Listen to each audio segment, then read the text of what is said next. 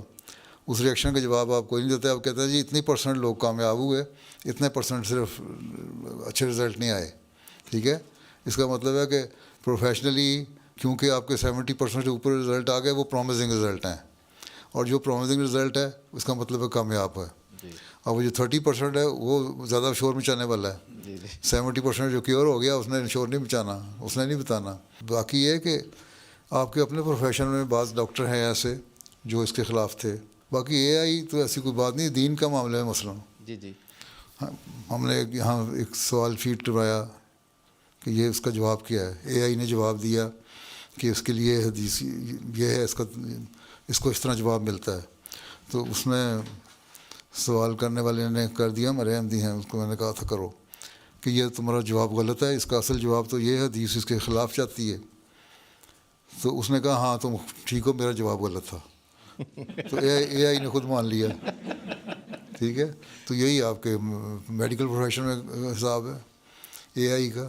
تو اتنا آپ ریلائی نہیں کر سکتے اس پہ, نہ ٹرسٹ کر سکتے ہیں.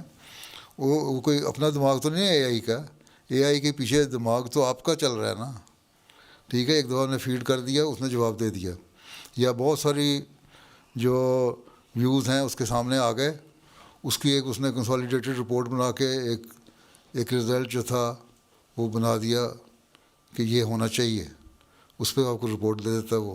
تو اس لیے آپ لوگوں کو یہ بتائیں کہ اے آئی پہ زیادہ ٹرسٹ نہ کرو. اصل ہم تمہیں دیکھ رہے ہیں اور تمہیں بتا رہے ہیں کہ تمہارا یہ بیماری ہے, اس کے یہ تمہارے ٹیسٹ جو ہیں. اول تو یہ ہے کہ آج کل جو ڈاکٹر ہیں نا وہ جو ہیں زیادہ ریلائی کرتے ہیں ٹیسٹ پہ. بلڈ ٹیسٹ کرو, یورین ٹیسٹ کرو, فلاں ٹیسٹ کرو, فلاں ٹیسٹ کرو, ایم آر آئی کرو, اسکین کراؤ, فلاں کراؤ, یہی کراتے ہیں نا.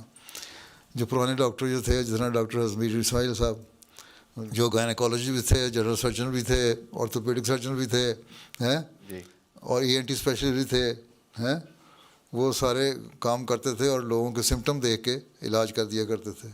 یا پرانے طبیب جو ہوتے تھے, جس طرح خلیفۃ مسیح اول کے بارے میں آتا ہے کہ نبض دیکھ کے بتاتے تھے کہ کس کو کیا بیماری ہے. وہ تو آپ لوگوں کو پتہ کچھ نہیں. تو جو لیبارٹری ٹیسٹ ہے ان کے اوپر آپ کو زیادہ انحصار ہوتا ہے. تو پھر آپ کو بتانا پڑے گا تمہارے لیبارٹری ٹیسٹ یہ کر رہے ہیں, اس کی بنیاد پہ میں یہ تمہیں ریکمینڈ کر رہا ہوں. اے آئی جو ہے وہ غلط کہہ رہی ہے, اس کے پاس سارے لیبارٹری ٹیسٹ نہیں آئے. تو اب تو کیونکہ لوگوں کو بھی تسلی اس زمانے میں ٹیسٹوں سے ہوتی ہے زیادہ, اور ڈاکٹر ذرا غور سے دیکھ لے, اسٹیتھوسکوپ لگا کے دیکھ لے تو اسی سے علاج ہو جاتا ہے. اب ہمارے روا میں ایک خاتون تھیں, وہ بیمار ہو گئیں بڑی. ڈاکٹر مرزا منور احمد صاحب نے اس کا دیکھا گیا, ان کے گھر میں ہی کام کرنے والی تھی, بلڈ پریشر وغیرہ دیکھا اور اس کو دوائیاں دیں, اس کے بخار شخار ہوگا, بلڈ پریشر ہائی ہوگا, اس کی دوائی دے دی ہوگی. تو اگلے دن کہتی ہے کہ میاں صاحب مجھے وہی ٹیکہ دوبارہ لگائیں جو آپ نے کل لگایا تھا, اور کل کوئی ٹیکہ نہیں لگایا تھا, بلڈ پریشر دیکھا تھا. ٹھیک ہے, تو یہ نفسیاتی اثر ہوتا ہے. ٹھیک ہے, ٹھیک ہے. تو یہ آپ بھی بلڈ پریشر دیکھ کے دوائی دے دیں تو کہیں گے ٹھیک ہے. تو باقی کہہ دیں کہ یہ غلط ہے. یہ میں دیکھو تمہیں بڑے غور سے دیکھ رہا ہوں. جب آپ بات سنتے ہیں نا مریض کی غور سے, تو 50% تو اس کو ویسی تسلی ہو جاتی ہے. ٹھیک ہے, اے آئی تسلی نہیں کرا سکتا. ہاں بہت زیادہ کوئی ماننے والے اے آئی کو تو چند ایک لوگ ہوں گے. ٹھیک ہے, اتنے لوگ تو ہوتے ہی ہیں. اب تو آپ جب دوائی دیتے ہیں آپ کسی کو, مریض کو, ہیں مثلا مجھے ڈاکٹر دوائی دیتا ہے تو میں اس کا جو دوائی کا جو پمفلٹ پہلے پڑھتا ہوں, اس میں کیا کیا ہے, اور اس میں انہوں نے اپنی بچت کرنے کے لیے جو فارماسیوٹیکل کمپنیاں ہیں انہوں نے تو لکھا ہوتا ہے اس میں یہ ریئیکشن ہو سکتا ہے, یہ ریئیکشن ہو سکتا ہے, یہ ریئیکشن ہو سکتا ہے. اگر اسی کو پڑھ لے نا مریض ہیں تو دوائی نہ کھائے. My question is, we see many young women excelling in education and staying focused, while some young men are less engaged. What advice does Azur have for the young men and motivate them into better education? بات یہ ہے کہ بہت سارے خاندانوں میں لڑکوں کو زیادہ امپورٹنس دی جاتی ہے, لڑکیوں کو اتنا زیادہ نہیں دیتے. اس لیے لڑکوں کے دماغ خراب ہو جاتے ہیں. وہ کہتے ہیں ہم لاڈلے, اس لیے ہمیں کام کی ضرورت نہیں ہے. وہ جن فیملیوں میں یہ ہے, اور بہت ساری فیملیوں میں ہے, ہمارے کلچر میں, یورپین کلچر میں نہیں ہوگا, لیکن ہمارے کلچر میں, اگر پاکستانی کلچر کی بیک گراؤنڈ سے آپ بات کر رہے ہوتے ہیں, آپ کے ذہن میں وہی ہے, تو وہ پھر لڑکیاں پھر محنت کرتی ہیں, پڑھتی ہیں, کیونکہ سمجھتی ہیں ہم نے اپنا فیوچر بنانا ہے. ٹھیک ہے, لڑکے جو ہے وہ لاڈوں میں پڑ جاتے ہیں, لیکن بہت سارے لڑکے ایسے بھی ہیں جہاں فیملیاں آرگنائزڈ ہیں, پوری طرح دونوں کے حق ادا کر رہے ہیں, لڑکے لڑکی کو. لڑکیاں بھی پڑھ رہے ہوتے ہیں, پھر بہت ساری فیملیاں آتی ہیں, لڑکے بھی پی ایچ ڈی کر رہے ہیں, لڑکیاں بھی پی ایچ ڈی کر رہی ہیں, لڑکے بھی میڈیسن کر رہے ہیں, وہ بھی کر رہی ہیں. لیکن وہاں جہاں ڈسکرمنیشن ہوتی ہے نا تھوڑی سی, وہاں یہ سارے مسائل پیدا ہوتے ہیں. وہ نہ پیدا ہونے دیں, ٹھیک ہے, اس نے ٹریٹ کریں. اب یہ صرف یہی بات نہیں, دین کے معاملے میں بات ہے. اب مجھے کسی نے چند دن نہیں ہوئے, کسی لڑکی نے خط لکھا کہ ہمیں ماں کہتی ہے کہ نماز پڑھو, اور ہم نمازیں پڑھ رہے ہیں, ماں بھی میری بڑی اچھی نمازیں پڑھتی ہے, اور ہم لڑکیاں بھی پڑھتی ہیں, لیکن ہمارا بھائی جو ہے نا وہ اب ایک عمر پہنچ کے نمازیں پڑھنے چھوڑ دیا ہے. اور کیوں؟ اس لیے کہ ہمارا باپ جو ہے وہ ریگولر نہیں نمازوں میں. اور جب میں نے اس کو کہا تو نماز پڑھو, تو کہتا ہے نمازیں پڑھنا لڑکیوں کا کام ہے, لڑکوں کا نہیں. تو جب یہ حال ہو جائے, صرف ایک جگہ نہیں, ہر جگہ اسی سچویشن ہو جائے, تو پھر آپ کیا کر سکتے ہیں. تو اس لیے ایکویلٹی ہونی چاہیے, ڈسکرمنیشن نہیں ہونی چاہیے. You have been advising us to store up to 3 months' worth of food and supplies in the event of an emergency. Unfortunately, there are many who can't even afford food, gas, medicine on a daily basis. Please give us guidance on how we can approach this issue. You see, those who can afford, they should at least store enough food at least for 3 months. And those who cannot afford, and they are Ahmadis, then Jamaat should organize and make some arrangement for food storage. Here we have stored almost 3 months rice, flour, and other things to feed our needy people, or those who require, those who cannot afford. So this is the responsibility of the Jamaat. This is why when the Holy Prophet ﷺ migrated from Makkah to Medina, there were quite a number of people who could not afford to survive and to have daily bread. Most of them will be sleeping hungry. Then Holy Prophet ﷺ asked that there should be a system of brotherhood, muakhat. And then he asked every resident of Medina to take responsibility of one man who has migrated from Makkah. And this is how they managed. This is the guideline we should also adopt.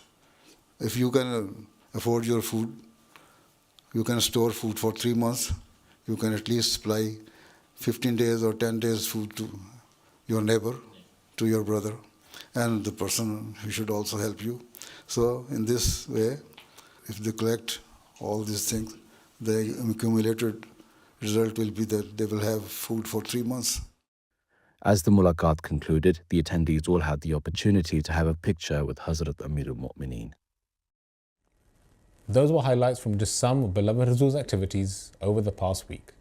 We now end with our final segment, the Friday Sermon Summary. In today's Friday sermon, Huzoor, may Allah be his helper, spoke regarding the promised Messiah ﷺ's upholding of the oneness of God. Towards the end of his sermon, Huzoor, may Allah be his helper, appealed for prayers in light of the current global conflict. دنیا کے حالات اور خاص طور پر مسلم دنیا کے حالات کے لیے پتہ ہی ہر ایک کو کیا ہو رہے ہیں, بہت دعا کی ضرورت ہے. جنگ بندی کہنے کو تو ہوئی ہے, لیکن یہ دیر پا نظر نہیں آتی, بلکہ ابھی سے دراڑیں پڑنی شروع ہو چکی ہیں. اس میں اسرائیلی حکومت کی کوشش ہے کہ کسی طرح لبنان پر حملہ کر کے ایرانیوں کو بھی اشتعال دلائے اور وہ جواب دیں. اب تو بعض یورپین لیڈروں نے بھی اس کے اس فعل کی مذمت کی ہے, کوئی تو آواز اٹھائی, کم از کم کچھ نہ کچھ تو اخلاق کا اظہار کیا ہے ان لوگوں نے, لیکن یہ یہیں تک رہیں گے, اتنا ہی اخلاق ہے ان میں. اس سے زیادہ یہ نہ یہ کوشش کرنا چاہتے ہیں, نہ ان میں جرت ہے اور طاقت ہے. بہرحال ہمیں دعا کرنی چاہیے اللہ تعالیٰ مسلمان دنیا پر رحم فرمائے.